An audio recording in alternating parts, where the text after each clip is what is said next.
আজকের আলোচ্য বিষয় হচ্ছে সংস্কৃত ব্যাকরণের কারক এবং বিভক্তি। তো তোমাদের উচ্চ মাধ্যমিক যে সংস্কৃত রয়েছে চতুর্থ সেমিস্টারের জন্য, তার কারক বিভক্তির তোমাদের সম্প্রদান কারক এবং তার কিছু বিভক্তির সূত্র আলোচনা করা হয়েছিল। তো বিভক্তির আরও 3টি গুরুত্বপূর্ণ সূত্র বাকি ছিল, যে সূত্রগুলি আমি আজকে আলোচনা করব। এগুলো কিন্তু তোমাদের খুবই গুরুত্বপূর্ণ। তো তোমরা দেখো এই 3টি সূত্রের আলোচ্য বিষয়। তো প্রথম যেটা আলোচনা করব আজকে সেটা হচ্ছে গত্যর্থ কর্মণি দ্বিতীয়া চতুর্থ চেষ্টায়াম অনধ্বনি। এই যে সূত্রটি রয়েছে এই সূত্রের মধ্যেই কিন্তু বক্তব্য বিষয় রয়েছে। কি রয়েছে না, শারীরিক প্রয়াস বোঝালে গমনার্থক ধাতুর পদবাচক শব্দ ব্যতীত অন্য কর্মে দ্বিতীয়া ও চতুর্থী বিভক্তি হয়। তাহলে গত্যর্থ কর্মণি অর্থাৎ শারীরিক মানে গতি বোধক বা শারীরিক প্রয়াস বা চেষ্টা বোঝালে গত্যর্থ কর্মণি অর্থাৎ গমনার্থক ধাতু, গমনার্থক গম ধাতু হতে পারে বা জাতি যা ধাতু থাকতে পারে। ওই রকম ধাতু থাকলে যদি চেষ্টা বোঝায় অর্থাৎ শারীরিক চেষ্টা বোঝায়, তাহলে সেক্ষেত্রে দ্বিতীয়াও হবে আবার চতুর্থী বিভক্তিও হবে। এটাই হচ্ছে সূত্রের মূল আলোচ্য বিষয়। যেমন প্রথম উদাহরণ রয়েছে বালিকা গ্রামং অবলিক গ্রামায় গচ্ছতি। তাহলে বালিকা গ্রামে যাচ্ছে, তাহলে গ্রামে যে যাচ্ছে, তো ওই যেই উদ্দেশ্যে বা যেখানে যাচ্ছে সেই জায়গার বিষয়টা স্বাভাবিকভাবে আমাদের কি হয় না অধিকরণ কারক হয়। কিন্তু এখানে যেহেতু গচ্ছতি গমনার্থক ধাতু রয়েছে আর এখানে শারীরিক চেষ্টা বোঝাচ্ছে, তাই এখানে গ্রাম শব্দের চতুর্থীর একবচনে গ্রামায়, আবার গ্রাম শব্দের দ্বিতীয়ার একবচন গ্রামং, দুটোই হবে। চতুর্থীও হবে আবার বিকল্পে দ্বিতীয়াও হবে। কিন্তু এখানে একটা ব্যতিক্রম রয়েছে, যদি শারীরিক চেষ্টা না বোঝায়, যদি শারীরিক চেষ্টা না বোঝায় তাহলে চতুর্থী হবে না, সে জায়গায় কিন্তু কেবল দ্বিতীয়াই হবে। যেমন ঋষি মনসা বারাণসী জাতি, অর্থাৎ ঋষি বা মুনি মনে মনে বারাণসীতে গিয়েছেন, মানে তিনি মনে মনে চিন্তা করছেন যে তিনি বারাণসীতে আছেন। তাহলে এক্ষেত্রে কি হচ্ছে না, তিনি শারীরিকভাবে সশরীরে যেহেতু বারাণসীতে উপস্থিত নেই, তাই সেখানে চতুর্থী হবে না, সেখানে কিন্তু কেবল দ্বিতীয়া বিভক্তিই হবে, অর্থাৎ বারাণসী হবে।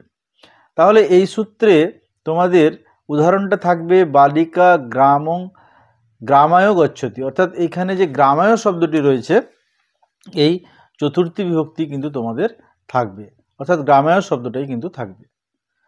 তাই এখানে সূত্রটা নিশ্চয়ই বুঝতে পেরেছ যে দ্বিতীয়া এবং চতুর্থী এই দুটোই কিন্তু এখানে প্রযুক্ত হবে।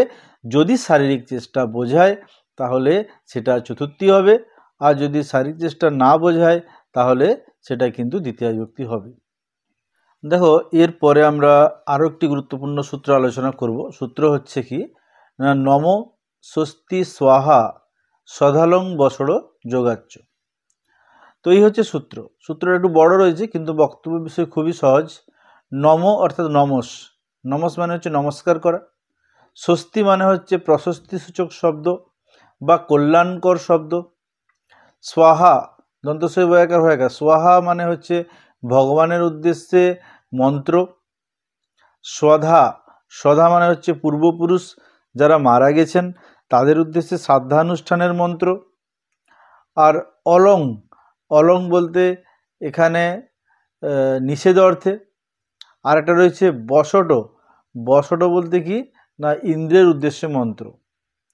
তো এই রকম শব্দগুলো থাকলে, কি কি শব্দ বললাম, নম, স্বস্তি, স্বাহা, সধা, অলং, বসড়, এই শব্দগুলোর যোগে যাকে নমস্কার করা বোঝায় বা যার উদ্দেশ্যে মঙ্গল প্রার্থনা করা বোঝায় বা যে দেবতার উদ্দেশ্যে কোনো মন্ত্র পড়া বোঝায় বা অলং বলতে নিষেধ বা সমর্থ বোঝায়, সেক্ষেত্রে কিন্তু চতুর্থী বিভক্তি হবে। প্রত্যেকটারই একটা করে আমি উদাহরণ দিয়েছি। যেমন দেখো শিবায় নম, তাহলে এখানে কাকে প্রণাম করা বোঝাচ্ছে না দেবাদিদেব শিবকে, তাই শিব শব্দের চতুর্থীর একবচন শিবায়। প্রজাভ্য স্বস্তি, কার স্বস্তি বা মঙ্গল? না প্রজার উদ্দেশ্যে। তো প্রজা শব্দের চতুর্থীর বহুবচন প্রজাভ্য হলো। অগ্নয়ে স্বাহা, কোন দেবতার উদ্দেশ্যে এই স্বাহা মন্ত্র পাঠ করা হচ্ছে? না অগ্নি দেবতার উদ্দেশ্যে, তাই এখানে অগ্নি শব্দের চতুর্থীর এক বচনে অগ্নয়ে। পিতৃভ্য সধা, পিতৃভ্য বলতে এখানে কি না পিতৃপুরুষদের উদ্দেশ্যে, পিতৃপুরুষ যারা মারা গেছেন তাদের উদ্দেশ্যে এটা সধাবাচক মন্ত্র।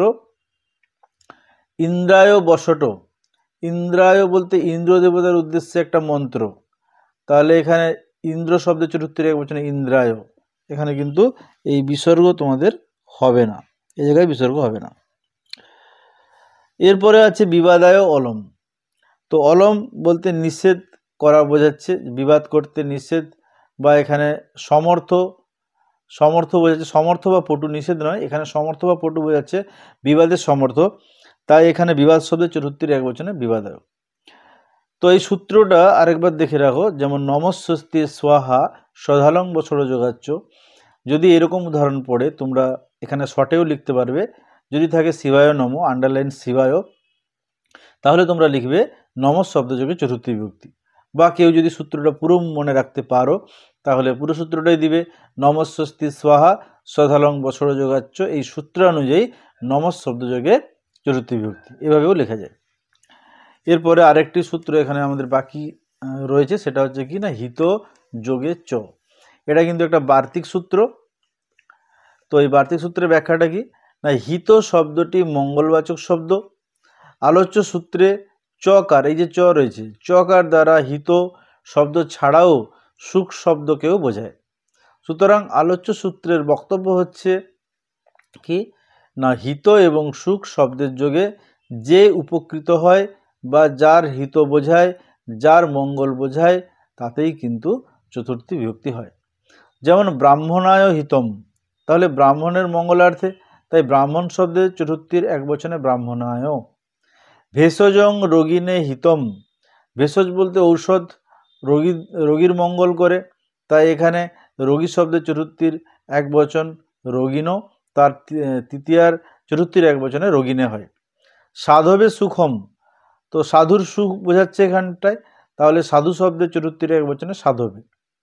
তাহলে দেখো হিত মানে মঙ্গল বোঝাচ্ছে আর এখানে সুখ বোঝাচ্ছে, এই দুটো শব্দের যোগেই যার উদ্দেশ্যে বোঝাচ্ছে সেই শব্দে চতুর্থী বিভক্তি হয়েছে। আশা করছি এটা বুঝতে পেরেছ। তো আমাদের চতুর্থী বিভক্তি পুরো শেষ হয়ে গেল। এর পরের ক্লাসে আমরা আলোচনা করব পঞ্চমী বিভক্তি অর্থাৎ অপাদানকারক। অপাদানকারকের সূত্রগুলো প্রথমে হবে, তারপরে পঞ্চমী বিভক্তির সূত্রগুলো আলোচনা করব। তো আজ এই পর্যন্তই।